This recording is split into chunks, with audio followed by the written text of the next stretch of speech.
I'm going to try to make this short. I like the 15-minute mark, but it is what it is. So here we go.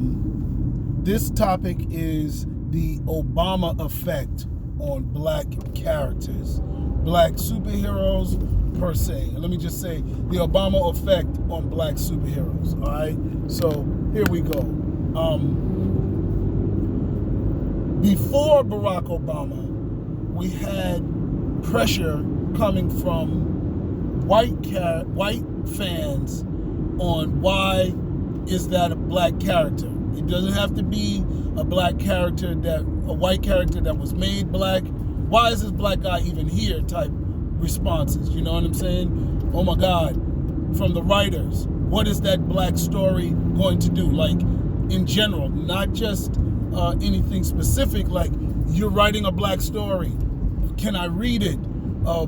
Who's the audience for it? It was just so all over the place, right? Was just fearful of what this black hero would do with their power, right? And white people were fearful of that in the same way they're fearful of black people. What is that black writer going to do with his pen? We've given this black writer the power to write with superheroes. He can write to destroy the world. He can write to even out the odds. Whatever the hell. What is this black writer going to do? So the gatekeepers was like, keep this black writer back. Keep this black character back. And, we slowly creeped in, right?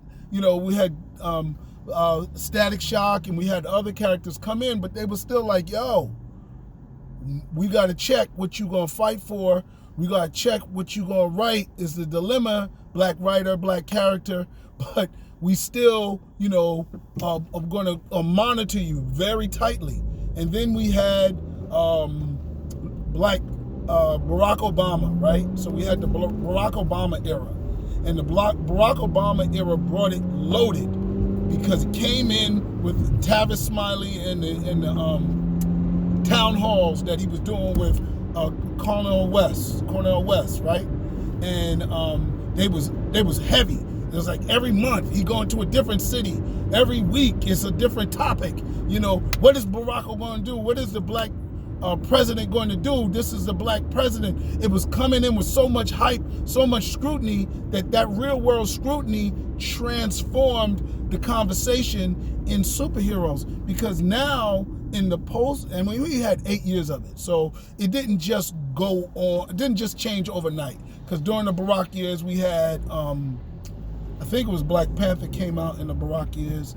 I don't know, maybe Black Panther came out in Trump. I'm not sure. Dang, my history is blurred, and this is immediate history. All right, so anyway, we had Luke Cage, we had Black Panther, and then we had, kind of the second term of Barack Obama, and the narrative went for what the heck should he do? What is he going to do to what he hasn't done, right? And then it moved from white people and black plotting and dreams to black kind of regret and I don't know, say hating, but there's a term for it when you do it after the sequence, right?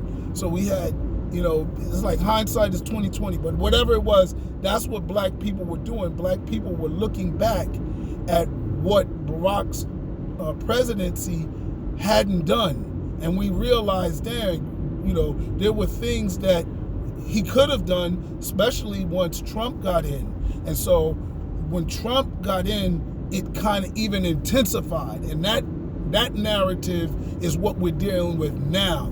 So when you see a black character like Falcon, the white reaction is minimal. The white racist reaction is not the thing that's important, because it's not about, what is he going to save? What is he going to do? That's not the question for white people. Now the question the same question is for black people. What is Falcon going to do? What would a black Superman do? They got this other one, the black indigenous indigenous Captain America, and maybe that's a good thing that I mixed it up, a black indigenous, because that's probably the same thing, and that's probably who the indigenous were, but we will get into that, right? So what would an indigenous Captain America do? Would he wear red, white, and blue? I think not. And I think, it's not that I think not, it's that we are now thinking of different questions to ask of our superheroes and our writers. What are you going to write? What is going to be the story? How the heck are you going to try to explain an indigenous Captain America when the indigenous are living on reservations and have no damn power? He would probably be a V for Vendetta, a vigilante. And if you're not going to make his story as some spook who sat by the door, then I really don't think your story is going to work, because the indigenous are oppressed. And that's the reality.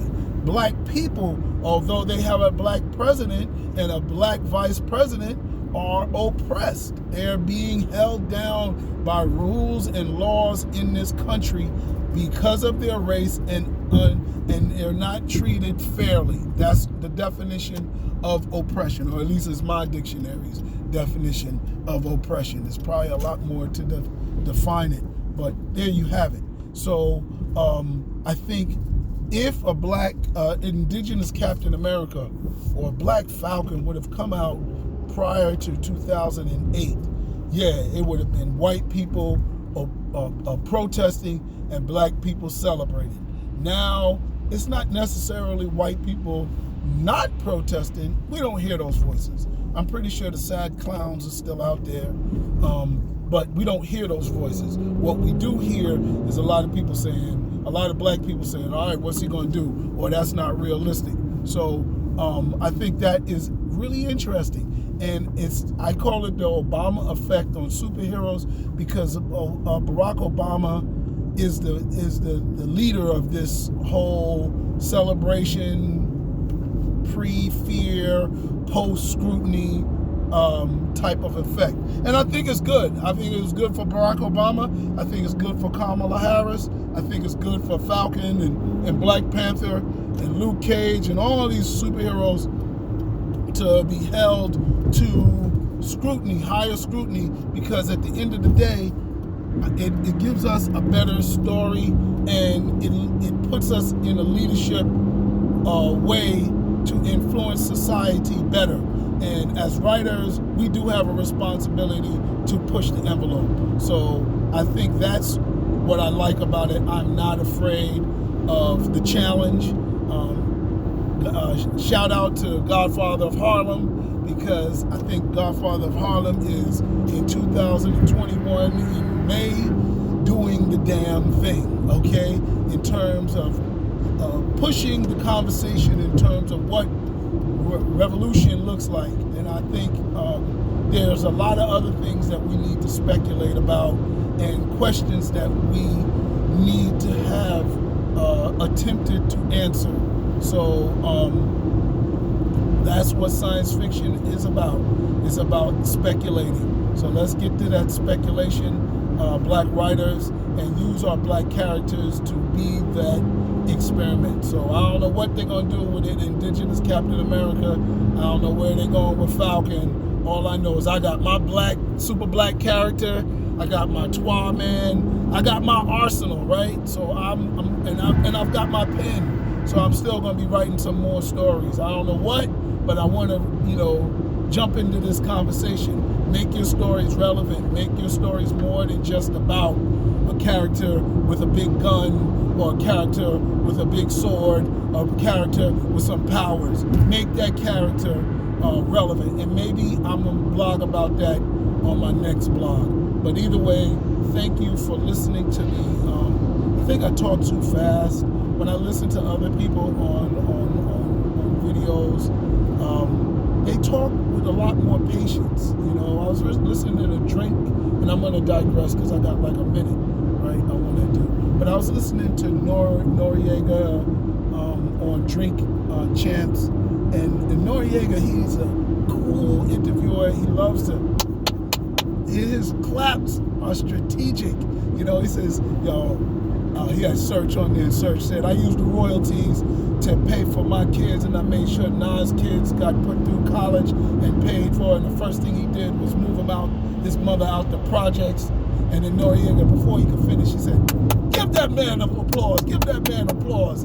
And he's a comedian in that regard. And I think I talk, as well as being of a New York accent, I have a New Jersey, New York accent, but it's still a northern accent. And sometimes I think I talk too fast for people, especially when I get emotional or passionate. So I'm being, self-conscious of that. I want to watch what I say. And I know even Barack Obama said, so I know that's something that we do when we're thinking of our next statement. So I am not necessarily afraid of that, but I'm mindful of it because some people find it irritating, and I want to be appealing to as many people as I can. So I'll say this, thank you very much. Back to the subject, I think there's a big effect that Barack Obama and the post-Barack Obama scrutiny had on black writers and black characters. Deuces.